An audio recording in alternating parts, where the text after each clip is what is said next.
안녕하세요. 치아입니다. 오늘은 발령 받기 전에 생기는 선생님들의 고민에 대해서 같이 이야기를 나눠보려고 합니다.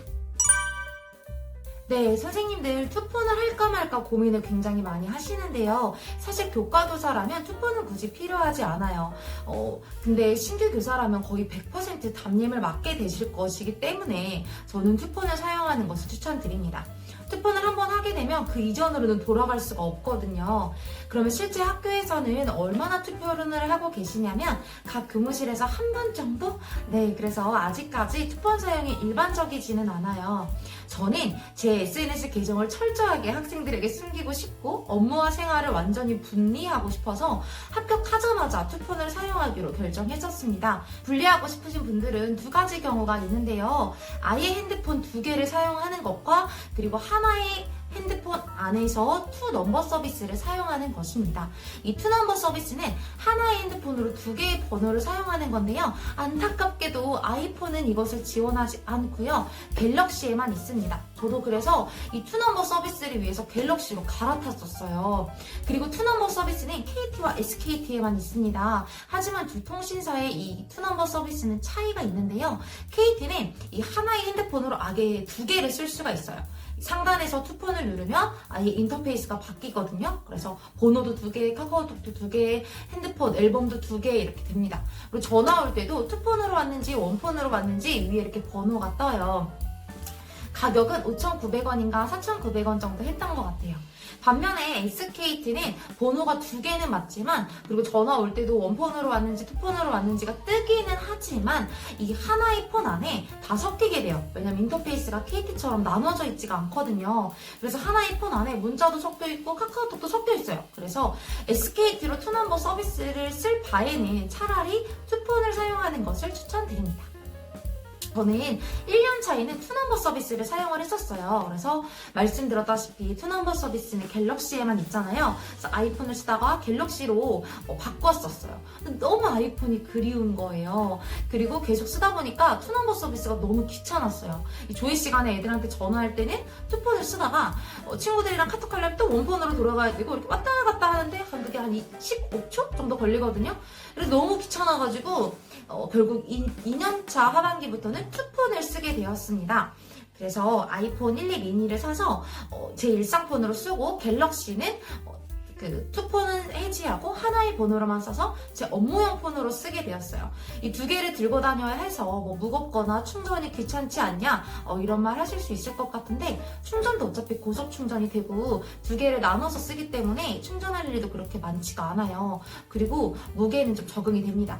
그리고 너무 편해요. 왜냐면 아침 조회 시간에 이걸로 전화하면서 이걸로 내 업무할 수 있고 너무너무 편해요. 그리고 각자의 장점이 있잖아요. 아이폰은 사진이 예쁘고 갤럭시는 용량도 크고 사용이 너무너무 편리한 거죠. 그래서 업무와 일상을 분리하고 싶으신 선생님들은요, 투넘버 서비스와 투폰을 한번 고려를 해보세요. 저는 적극 추천하거든요. 이 투넘버 서비스와 투폰을 둘 다 해본 입장에서는 투폰을 추천합니다. 그리고 투폰을 추천한다면 하나는 갤럭시, 하나는 아이폰으로 하시는 게 이 투폰의 장점을 극대화하실 수 있을 것 같습니다. 네, 발령 어떻게 날지 굉장히 고민되고 걱정되시죠? 서울과 경기도는 고등학교에 들어가는 게 조금 어렵습니다. 저는 49명인가가 그때 이제 붙었었는데 딱 한 명만 고등학교에 배정되었었어요. 서울도 이 자사고가 많다 보니까 중학교 배정이 일반적이라고 하더라고요. 그래서 만약에 선생님이 발령을 받고 나서 본인의 학교급을 바꾸고 싶으시다면 학교급 변경 내신을 쓰시면 됩니다. 이게 원래 이름은 부적응 내신이었는데요. 원래 학교를 변경하는 내신은 2년차부터 쓸 수가 있어요. 하지만 부적응 내신은 1년차만 지나도 바로 쓸 수가 있어요. 근데 이름이 좀 그렇지 않나요? 그래서 그런 인식 때문에 이 부적응 내신이 학교급 변경 내신으로 바뀌긴 했는데 여전히 이 학교에서 대부분의 선생님이 부적응 내신이 입에 붙어서 그런 용어로 사용을 하고 있고 아직 부정적인 인식도 왜 썼대? 약간 이런 부정적인 인식도 남아있는 경우가 있다고 하더라고요. 그래서 이걸 쓸 때에는 정말 잘 고민해 보시고 쓰는 것을 추천드립니다. 충청남도와 대부분의 도지역이라면 합격 후 1, 2, 3지망을 쓰는데 성적 순으로 웬만하면 배정이 된다고 합니다. 근데 이 지망은 학교를 쓰는 게 아니라 이 천안, 공주 등의 지역 이름을 쓰게 됩니다. 경기도의 경우라면요, 합격하고 나서 생활 근거지를 써서 제출을 하는데요, 그걸 기반으로 해서 근처 학교를 배정해 줍니다. 하지만 저는 수원을 근거지로 썼지만 안산으로 배정이 되었어요. 반드시 들어주는 것은 아니고 감안해 주는 정도입니다. 제가 남양주나 의정부가 아니라는 것에 감사하고 있습니다. 너무 머니까요. 물론 저는 수원 사람은 아니고 전주 사람인데 경기도에서 어딜 살까 하다가 수원으로 근거지를 썼던 거랍니다.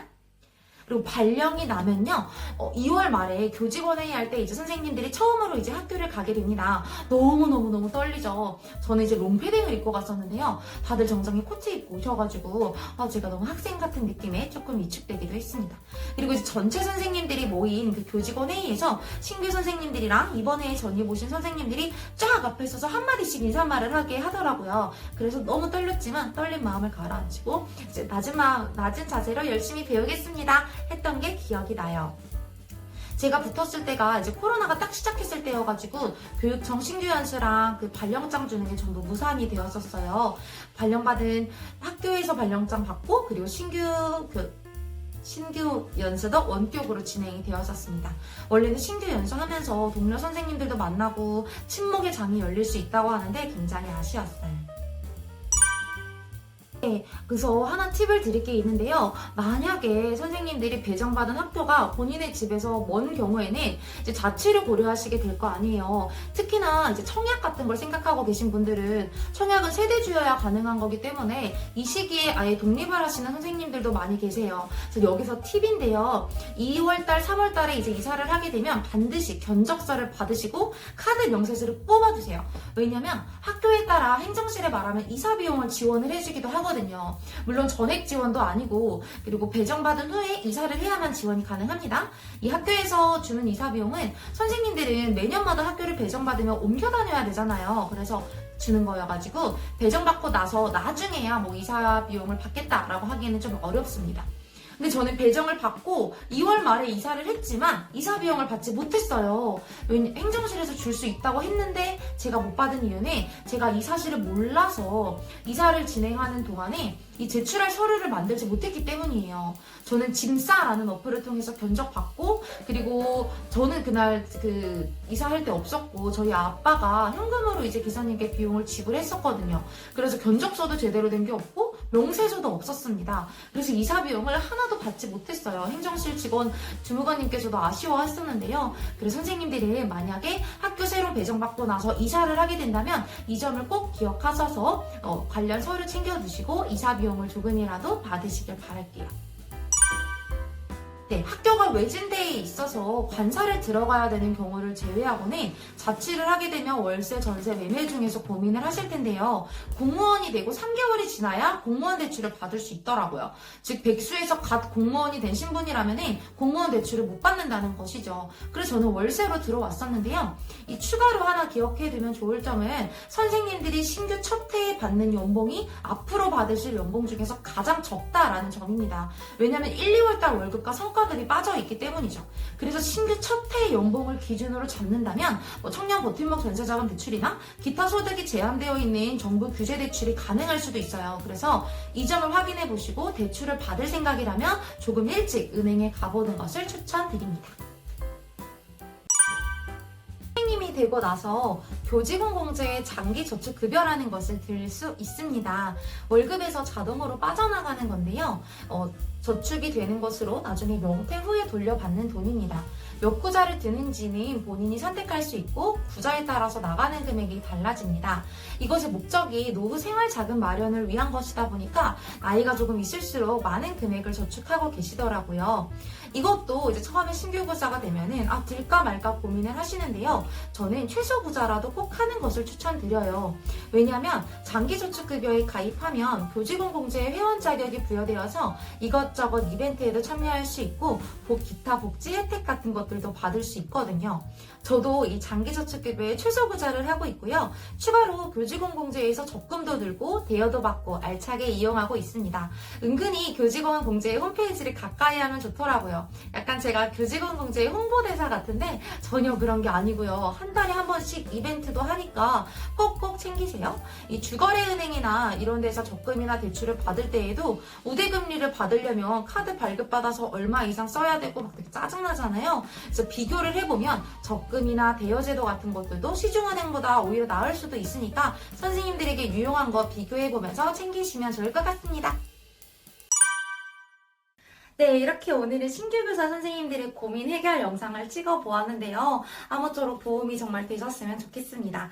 더 궁금하신 점이 있으면 댓글로 달아주세요. 정말 감사합니다.